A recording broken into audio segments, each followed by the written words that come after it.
Ladies and gentlemen, honored veterans and beloved families, let me first say thank you for giving me the opportunity to speak to you today. Memorial Day.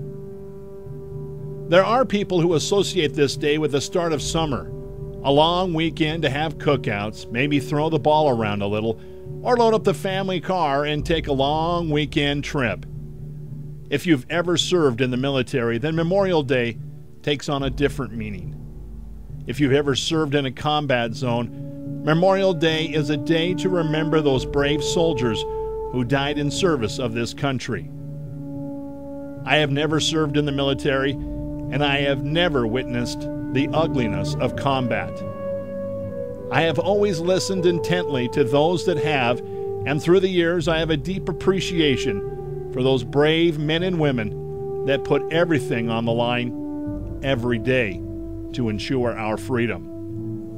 I am amazed at the amount of humility a combat veteran has, never owning up to the association of being a hero, always insisting that the true heroes are those that didn't make it home. I also think the heroes are those that came back and continue to come back from combat with wounds of war. Over 37,000 U.S. service personnel have been wounded in Iraq and Afghanistan. They need our help. With a card or visit or a donation to one of the many charities, we can say thanks to those heroes.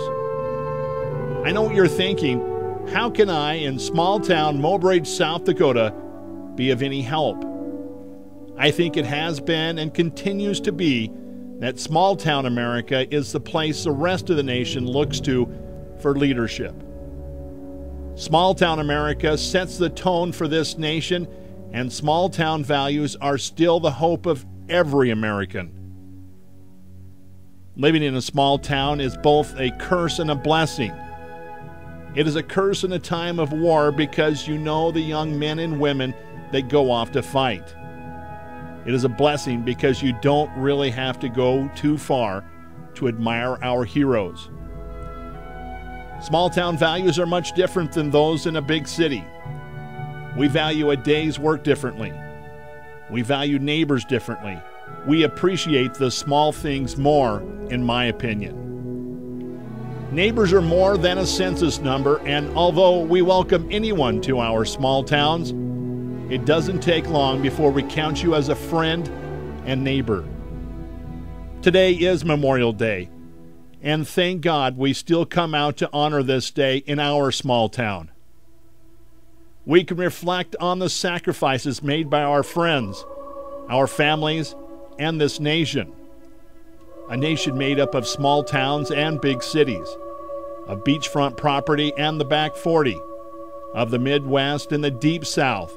However you want to describe it, the one thing that will never waver is the pride we all feel when Old Glory is overhead.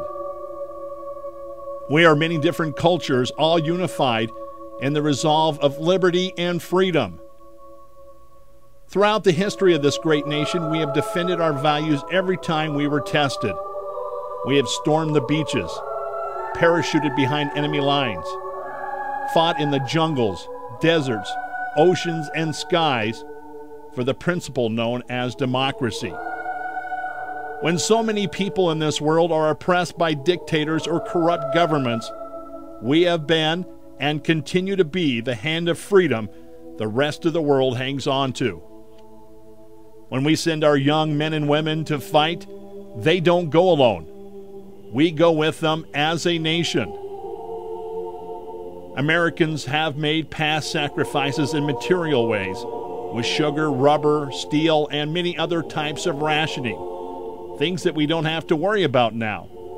From factory workers to farmers, war has changed how things are made and grown. There is a feeling of urgency and a heightened sense of patriotism when our soldiers are deployed. Sacrifice, defined as the offering of something precious, and we have sacrificed as a country and continue to sacrifice our greatest treasure, the promise that is in our young men and women as the future leaders of this country. We send the very best we have to offer to not only defend this country, but also to make sure the world is not in jeopardy of going down the road we did in 1914 and 1939. So today, as we reflect on the losses of the past, let us also think about our troops around the world in war zones and in strategic bases keeping the promise of peace. They are doing the necessary things to allow us to be free Americans. We as a country have been taught so much as a result of the past.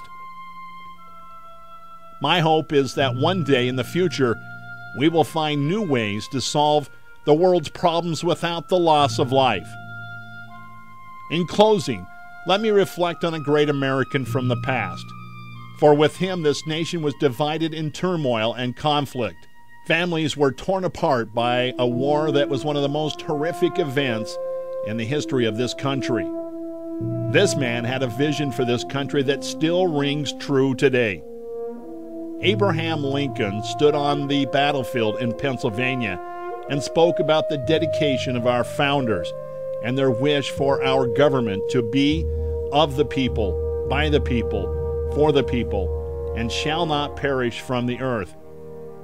Lincoln spoke about honoring the dead on that battlefield and never allowing them to have died in vain.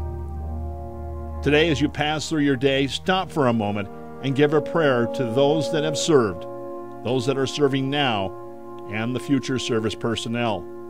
May we always honor our vets and strive to never let the fallen to have died in vain.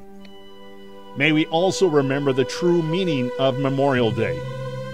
Thank you, and God bless our veterans, and God protect our troops.